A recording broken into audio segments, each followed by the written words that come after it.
Deixa eu falar sobre diabetes gestacional.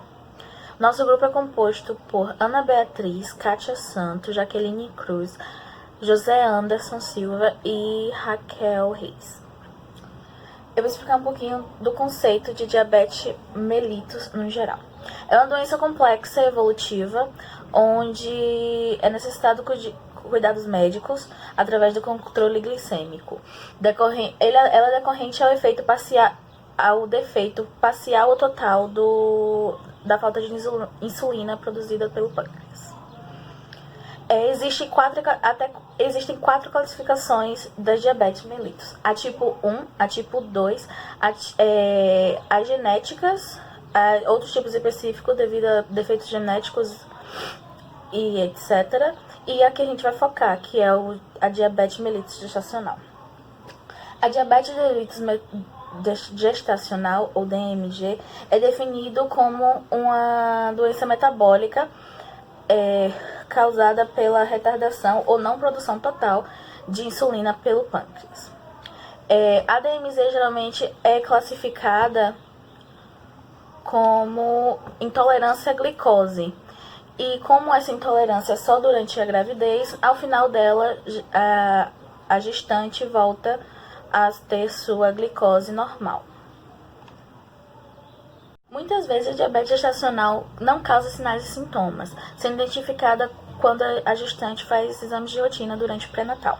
Em outros casos, os sinais e sintomas gestacional podem ser muito leves ou nem ser considerados pela gestante, sendo os principais ganho excessivo de peso na grávida ou no bebê, aumento exagerado do apetite, cansaço excessivo, vontade de urinar frequentemente, visão turva, muita sede, boca seca, náuseas, infecções frequentes na bexiga, vagina ou pele. A diabetes gestacional, apesar de sair depois da gestação, quando o bebê nasce, acabar, apresenta alguns riscos, tanto para o bebê quanto para a gestante. Alguns deles são a idade de 25 ou mais anos, história familiar de diabetes mellitus em parentes de primeiro grau, antecedentes obstéricos de abortamentos de repetição, malformações, morte fetal ou neonatal, baixa estatura, aqui tem um dado de menor de 1,50 1,50 m, sobrepeso, obesidade ou ganho excessivo na gestação atual, intolerância à glicose anterior à gestação, disposição central excessiva de gordura, síndrome dos ovários policísticos, entre outros fatores que são graves para a gestação, que pode levar, dependendo da situação, levar ao óbito da gestante, do feto, às vezes dos dois.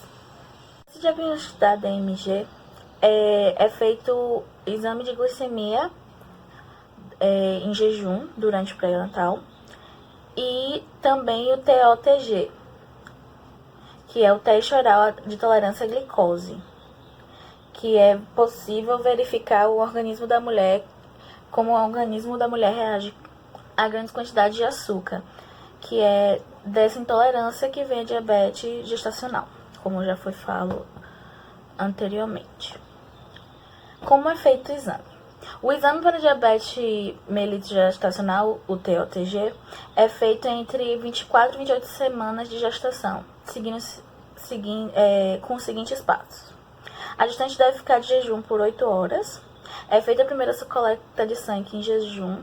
É dado à mulher 75 gramas de dextrosol, que é uma bebida açucarada, no laboratório ou na clínica de análises. Em seguida, é retirada a amostra do sangue logo após a ingestão do líquido. A grávida deve ficar em repouso por cerca de 2 horas. Depois é feita a nova coleta de sangue após 1 hora e depois de 2 horas de espera. Por esses resultados estarem ok, para saber se ela está ou não com a diabetes gestacional, em jejum deve dar até 92 mg/dl, após o exame, 1 hora após o exame até 180 e 2 horas após até 153. Maior do que isso já é considerado intolerante à glicose, aí diagnosticando com a DMG. Bom dia. Como é feito esse tratamento da gestante? Ele é feito por meio de modificações nos hábitos alimentares. Então, é traçar uma estratégia de tratamento incluindo um monitoramento diário da insulina, um monitoramento diário de uma dieta saudável, um monitoramento de uma atividade física. Então, como é que ela pode fazer isso? Além da dieta saudável, essa dieta ela pode fornecer os nutrientes essenciais para ela e para o bebê. E o exercício físico pode ser feito uma aeróbica entre 20 a 30 minutos por dia. Então, e também tem os remédios que são indicados para a gestante, que é a insulina, que é feita com essa agulha, que todos sabem, e também tem a metformina, que é com esse medicamento que é indicado para a gestante. Feito a prevenção da gestante, ela pode ter uma alimentação balanceada com proteínas, vitaminas e minerais. A prática de atividades físicas regulares, como caminhada e outros exercícios do acompanhamento, e tem o acompanhamento de peso a cada 30 dias e orientação médica essencial para prevenir e controlar o diabetes. Bom dia, meu nome é Jaqueline, eu vou falar sobre cuidados na assistência pré-natal. Deve-se oferecer às pacientes diabéticas grávidas um programa de estudo em diabetes oferecido por uma equipe multifuncional, além de toda a rotina do pré-natal. A avaliação do controle glicêmico deve ser feita uma vez a cada 1 ou 2 semanas. Deve-se realizar uma ecocardiografia fetal para avaliação das câmaras cardíacas. E em pacientes com diabetes pré-gestacional, entre a 24ª e a 28ª semana, é prioritário. Os objetivos da avaliação fetal é verificar a vitalidade no 10º trimestre, a integridade estrutural no 20º trimestre e o crescimento adequado e o bem-estar fetal no 30º trimestre. Nas pacientes com controle glicêmico inadequado e nas hipertensas, os testes para avaliar o bem-estar fetal devem ser antecipados e realizados em espaços menores de tempo. Avaliação fetal na gravidez complicada por diabetes.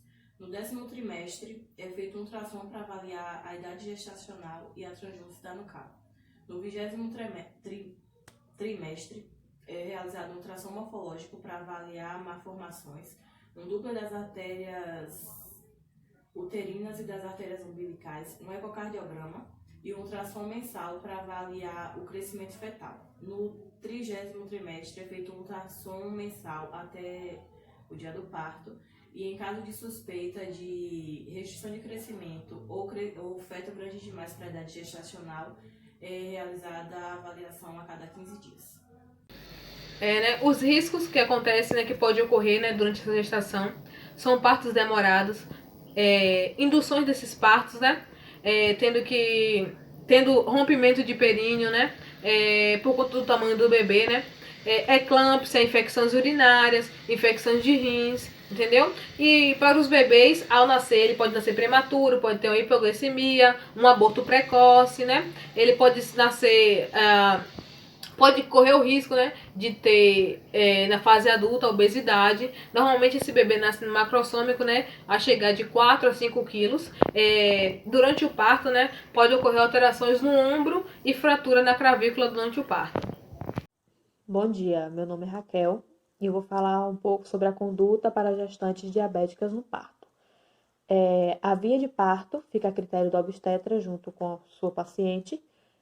A gestante em trabalho de parto espontâneo, a gente deve realizar uma glicemia capilar na admissão, suspender o uso da insulina, induzir a ingestão de líquidos claros a partir da fase de latência, monitorar a glicemia de 2 em 2 horas na fase de latência e de 1 em 1 hora na fase ativa. Durante o trabalho de parto, os níveis de glicemia capilar devem ser mantidos em torno de 60 a 140 miligramas por decilitro. Na indução do parto, no parto programado, ele deve ser programado para o início da manhã. E no parto cesáreo, deve ser programado para o início da manhã também. Tem que ter um jejum de sólidos de 8 horas e de 4 horas para líquido. Manter a insulina regular do jantar. No dia do parto, monitorar a glicemia de 2 em 2 horas até o parto. Suspender o esquema de insulina utilizado pela paciente. No pós-parto, após o parto da paciente, A paciente deve ser reavaliada no ambulatório após 6 semanas do parto para realizar teste oral de tolerância à glicose, com a finalidade de detecção daqueles casos em que alguns graus de intolerância à glicose tenha persistido. Em torno de 15 a 50% das mulheres com diabetes gestacional desenvolvem diabetes ou intolerância à glicose após a gestação. Devem ser orientadas quanto à necessidade de controlar o peso, melhorar a sua alimentação, seus hábitos de atividades físicas, ter uma vida mais ativa para poder ter um pouco mais de saúde, porque tem alguns casos que algumas pacientes elas ficam diabéticas pro resto da vida.